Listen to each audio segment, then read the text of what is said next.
ಎಲ್ರಿಗೂ. ನನ್ನ ಹೆಸರು ಆನಂದ್ ರಾಜ್, ನಿರ್ದೇಶಕರು ಮಾರ್ಗದರ್ಶಿ ಸಂಸ್ಥೆ ಕಲಬುರಗಿ. ನಾವು ಇವತ್ತು ಪ್ರೆಸ್ ಮೀಟ್ ಮಾಡಿದ ಉದ್ದೇಶ ಏನಂತಂದ್ರೆ ಬಾಲ್ಯ ವಿವಾಹ ಮುಕ್ತ ಭಾರತ ಅಂತೇಳಿ ಒಂದು ಅಭಿಯಾನವನ್ನು ಪ್ರಾರಂಭ ಮಾಡಿದ್ದೀವಿ. ನಿನ್ನೆ ಕೇಂದ್ರ ಸರ್ಕಾರದಲ್ಲಿ ಮಾನ್ಯ ಸಚಿವರು ಈ ಒಂದು ಕಾರ್ಯಕ್ರಮವನ್ನು ಉದ್ಘಾಟನೆ ಮಾಡಿದರು. ಅದರ ಪ್ರಯುಕ್ತವಾಗಿ ನಿನ್ನೆ ಕೂಡ ನಾವು ಜಿಲ್ಲಾ ಮಟ್ಟದಲ್ಲಿ ಮಾನ್ಯ ಕಾನೂನು ಪ್ರಾಧಿಕಾರಗಳ ಸೇವೆಗಳ ಪ್ರಾಧಿಕಾರ ಕಲಬುರಗಿ ಇವರ ನೇತೃತ್ವದಲ್ಲಿ ಗೌರವಾನ್ವಿತ ನ್ಯಾಯಾಧೀಶರಾದಂಥ ಶ್ರೀನಿವಾಸ್ ನವಲೆ ಸರ್ ಅವರು ಮತ್ತು ಕಮಿಷನರ್ ಅವರು ಈ ಒಂದು ನಿನ್ನೆ ಕಾರ್ಯಕ್ರಮದಲ್ಲಿ ಭಾಗವಹಿಸಿದರು. ಸೊ ಅಲ್ಲಿ ನಾವು ಪ್ರಮಾಣ ವಚನವನ್ನು ಅಂದರೆ ಮಕ್ಕಳು 18 ವರ್ಷದ ಒಳಗಿನ ಮಕ್ಕಳು ಮದುವೆ ಆಗೋದಿಲ್ಲ, ನಾವು ಆಗೋಂಗಿಲ್ಲ, ಮತ್ತು ಯಾರನ್ನು ಇಂಥ ಪ್ರಕರಣಗಳು ಕಂಡು ಬಂದರೆ ನಾವು ಮೇಲಾಧಿಕಾರಿಗಳಿಗೆ ಮತ್ತು 10, 9, 8 ಮಕ್ಕಳ ಸಹಾಯವಾಣಿಗೆ ತಿಳಿಸ್ತೀವಿ ಮತ್ತು 112ಕ್ಕೆ ತಿಳಿಸ್ತೀವಿ ಎಂಬುದಾಗಿ ಒಂದು ಪ್ರಮಾಣ ವಚನವನ್ನು ಬೋಧನೆ ಮಾಡಿದರು.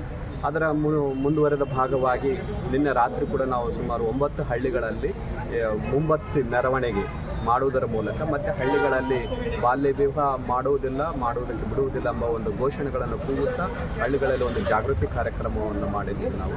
ಸೊ ಸುಮಾರು ಇದಕ್ಕಿಂತ ಪೂರ್ವ ಸಿದ್ಧತೆಯಾಗಿ ಕೂಡ ನಾವು ಸುಮಾರು ಹಳ್ಳಿಗಳಲ್ಲಿ ಒಂದು 350ಕ್ಕೂ ಹೆಚ್ಚು ಈ ಒಂದು ಪ್ಲಡ್ಜ್ಗಳನ್ನು ಪ್ರಮಾಣ ವಚನ ಬೋಧನೆಯನ್ನು ನಾವು ಅಂಗನವಾಡಿ ಮಟ್ಟದಲ್ಲಿ, ಶಾಲಾ ಮಟ್ಟದಲ್ಲಿ ಮತ್ತು ಕುಟುಂಬ ಮಟ್ಟದಲ್ಲಿ ಮತ್ತು ವೈಯಕ್ತಿಕವಾಗಿ ಕೂಡ ನಾವು ಈ ಒಂದು ಪ್ಲಡ್ಜ್ಗಳನ್ನು ಮಾಡಿದ್ದೇವೆ.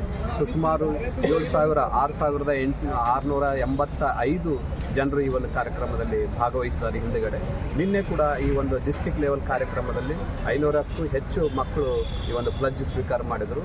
ಮತ್ತು ಹಳ್ಳಿಗಳಲ್ಲಿ 9 ಹಳ್ಳಿಗಳಲ್ಲಿ 985 ಜನರು ಅಂದರೆ ಗ್ರಾಮ ಪಂಚಾಯತಿ ಮೆಂಬರು ಮತ್ತು ಮಹಿಳಾ ಸ್ವಸಹಾಯ ಸಂಘದ ಸದಸ್ಯರು ಮತ್ತು ಮಕ್ಕಳು ಮತ್ತು ಮಹಿಳೆಯರು ತಾಯಂದಿರು ಈ ಒಂದು ಪ್ಲಡ್ಜಲ್ಲಿ ಭಾಗವಹಿಸಿ ಈ ಯಾವುದೇ ಕಾರಣಕ್ಕೂ ಕೂಡ 18 ವರ್ಷದ ಒಳಗಿನ ಹೆಣ್ಣು ಮಗುವಿಗೆ ಮದುವೆ ಮಾಡುವುದಿಲ್ಲ ಮತ್ತು ಅಂಥ ಪ್ರಕರಣಗಳು ಕಂಡು ಬಂದರೆ ಮೇಲಾಧಿಕಾರಿಗಳು ತಿಳಿಸುವುದಾಗಿ ಈ ಒಂದು ಪ್ರತಿಜ್ಞೆಯನ್ನು ಮಾಡಿದರು. ನನ್ನ ಹೆಸರು ಆನಂದ್ ರಾಜ್ ಅಂತೇಳಿ, ಮಾರ್ಗದರ್ಶಿ ಸಂಸ್ಥೆ ಕಲಬುರಗಿ.